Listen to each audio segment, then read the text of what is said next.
Hi, నా పేరు Swathi. Welcome to my channel. Last వీడియోలో భూవరాహస్వామి టెంపుల్కి వెళ్ళామని చెప్పాను కదా. ఆ టెంపుల్లో దర్శనం అయిపోయిన తర్వాత 22 కిలోమీటర్స్ దూరంలో ఉన్న వేణుగోపాలస్వామి టెంపుల్కి అయితే వెళ్ళాము.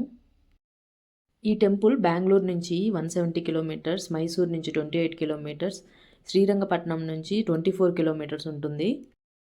ఈ టెంపుల్ కేఆర్ఎస్ డ్యామ్ బ్యాక్ వాటర్స్లో కన్నంబాడి అనే విలేజ్లో ఉంటుంది. ఈ టెంపుల్ మార్నింగ్ 9 నుంచి ఈవినింగ్ 6:30 దాకా ఓపెన్లో ఉంటుంది. ఇక్కడ పార్కింగ్ కోసం చాలా పెద్ద స్పేస్ అయితే ఉంది. మనం సీజన్లో వచ్చినట్లయితే ఇక్కడంతా KRs dam back waters fill అయి ఉంటాయి. నేను వర్షం పడితే బాగుండు ఇక్కడ అనుకుంటా ఉన్నాను. ఈ వీడియో చివరి దాకా చూడండి, వర్షం పడిందో లేదో. ఈ వేణుగోపాల స్వామి టెంపుల్ 12th సెంచరీలో కట్టిన పురాతనమైన టెంపుల్. ఈ టెంపుల్ కన్నంబాడి అనే విలేజ్లో ఉంటుంది. మోక్షగుండం విశ్వేశ్వరయ్య గారు 1909లో కేఆర్ఎస్ డ్యామ్ డిజైన్ చేసినప్పుడు కన్నంబాడి మునిగిపోతుందని చెప్పారు. అప్పుడు మైసూర్ కింగ్ అయినటువంటి కృష్ణరాజు వడియార్ ఇంకొక విలేజ్ని నిర్మించమని చెప్పారు. అదే హొస కన్నంబాడి. 1930లో కేఆర్ఎస్ డ్యామ్ ఫస్ట్ ఫేజ్ పూర్తయ్యేసరికి ఈ టెంపుల్ మునిగిపోయింది. అయితే ఈ టెంపుల్ మునిగిపోకముందే ఇక్కడ ఉన్న దేవుడి విగ్రహం తీసుకెళ్ళి వేరే ప్లేస్లో పెట్టారు. దాదాపు 70 ఇయర్స్ ఈ టెంపుల్ వాటర్ లోపలే ఉంది. తర్వాత అప్పుడప్పుడు బ్యాక్ వాటర్స్ తగ్గినప్పుడు కొంచెం కనిపిస్తూ ఉండేది. ఇయర్ 2000లో ఈ టెంపుల్ పూర్తిగా బయటపడింది. ఈ టెంపుల్ బయటపడ్డాక కుడే ఫౌండేషన్ వాళ్ళు ఈ టెంపుల్ని రీలొకేట్ అండ్ రీకన్స్ట్రక్షన్ చేయడానికి బాధ్యత తీసుకున్నారు. ఫస్ట్ ఈ టెంపుల్ని మైసూర్లో ఉన్న మధువన అనే పార్కులోకి షిఫ్ట్ చేద్దాం అనుకున్నారు. అయితే కన్నంబాడి విలేజర్స్ ఒప్పుకోకపోవడంతో ఈ టెంపుల్ని పాత టెంపుల్కి 1 కిలోమీటర్ దూరంలో నార్త్ సైడ్ రీలొకేట్ చేయాలని చెప్పి డిసైడ్ చేశారు. ఈ టెంపుల్ రీలొకేషన్కి అండ్ రీకన్స్ట్రక్షన్కి 2.5 crores అవుతుందని చెప్పారు ఎస్టిమేటెడ్ కాస్ట్. ఒకవేళ KRs dam maximum water level 124 feet వస్తే ఆ వాటరు టెంపుల్ అవుట్ సైడ్ వాల్స్ని మాత్రమే టచ్ అవుతాయి. అలా ప్లాన్ చేసి కన్స్ట్రక్ట్ చేశారు ఈ టెంపుల్. ఈ టెంపుల్ కోసం చాలామంది ఎక్స్పర్ట్స్ పనిచేశారు. ఈ టెంపుల్ వాటర్లో నుంచి బయటపడినప్పుడు ఆర్కిటెక్ట్స్ గ్రూపు చాలా వీడియోస్, 16,000 దాకా ఫొటోస్ అయితే తీశారు. ఈ టెంపుల్ మొత్తం హొయసల ఆర్కిటెక్చర్ స్టైల్లో ఉంటుంది. ఈ టెంపుల్ కన్స్ట్రక్ట్ చేసేటప్పుడు పాత టెంపుల్ని అబ్జర్వ్ చేసి ఆ ఫొటోస్, వీడియోస్ అన్నీ చూసి ఆ పాత టెంపుల్ నుంచి ఒక్కొక్క స్టోన్ తీసి కొత్త టెంపుల్ కన్స్ట్రక్ట్ చేశారు. టెంపుల్ కన్స్ట్రక్షన్ 2011 డిసెంబర్కి పూర్తయింది. ఈ టెంపుల్లో ఉండే రథం హంపి రథాన్ని పోలి ఉంటుంది. మొత్తం స్టోన్తోనే చేశారు. టెంపుల్ లోపల ఫోన్ అయితే అలౌ లేదు. అక్కడ పూజారు ఉండరు, ఎవరు ఉండరు. సెక్యూరిటీ కోసం కొందరు పర్సన్స్ అయితే ఉంటారు. ఫొటోస్ అయితే తీనివ్వరు. ఈ టెంపుల్లో హుండీ కూడా ఉండదు. టెంపుల్ చుట్టూ కారిడార్ ఉంటుంది. ఆ కారిడార్లో అష్టలక్ష్ములు, నదులు, దశావతారాలు విగ్రహాలన్నీ ఉంటాయి చుట్టూ. ఇక్కడ స్వామి వేణు ఊదుతున్నట్టుగా దర్శనమిస్తారు. ఈ టెంపుల్ అయితే నాకు చాలా నచ్చింది. లోపలైతే చాలా ప్రశాంతంగా ఉంది. వర్షం పడాలి అనుకుంటా ఉన్నాను. దర్శనం అయిపోయిన తర్వాత బయటకు వచ్చాక వర్షం అయితే పడింది ఫైనల్గా.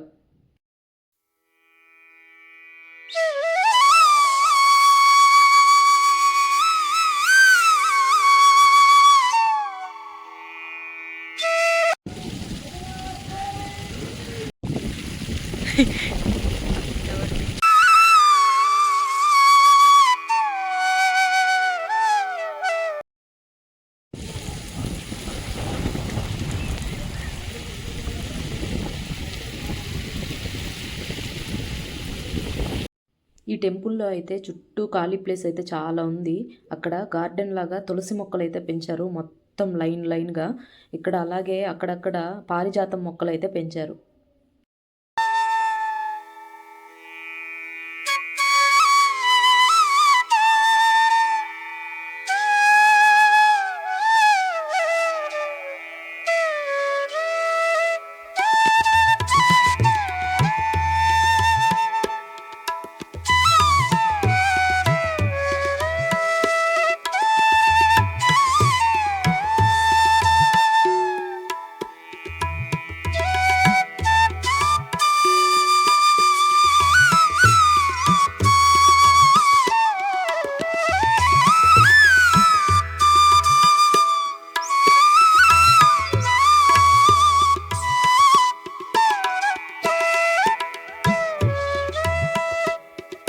ఇక్కడ వర్షంలో అయితే మా పిల్లలు బాగా ఆడుకున్నారు.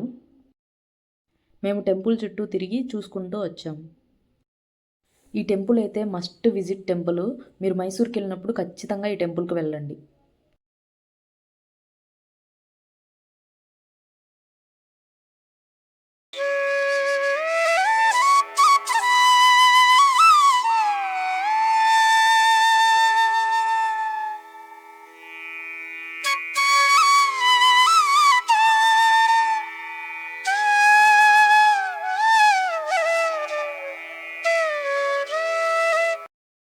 మేమైతే ఇంకా స్టార్ట్ అయ్యాము ఆ టెంపుల్ నుంచి.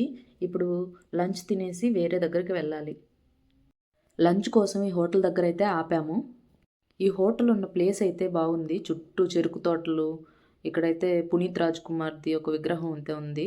లోపల పక్కన ఉయ్యాల, లోపల కూడా పల్లెటూరు థీమ్లో అంతా బాగుంది.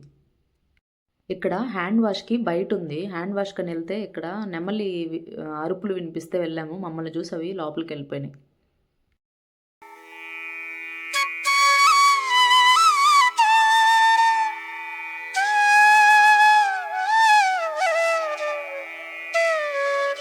ఇక్కడైతే ఆ హోటల్లో ఈ బొమ్మలు అయితే పెట్టినారు. అట్లా కదిలిస్తే ఊగుతూ ఉంది.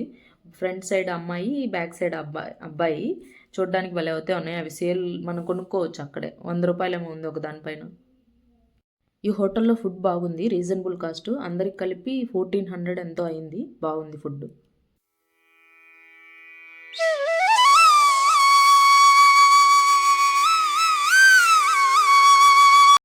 ఈ వీడియో కనుక మీకు నచ్చినట్లయితే ప్లీజ్ సబ్స్క్రైబ్ చేయండి, లైక్ చేయండి, షేర్ చేయండి. Thank you for watching.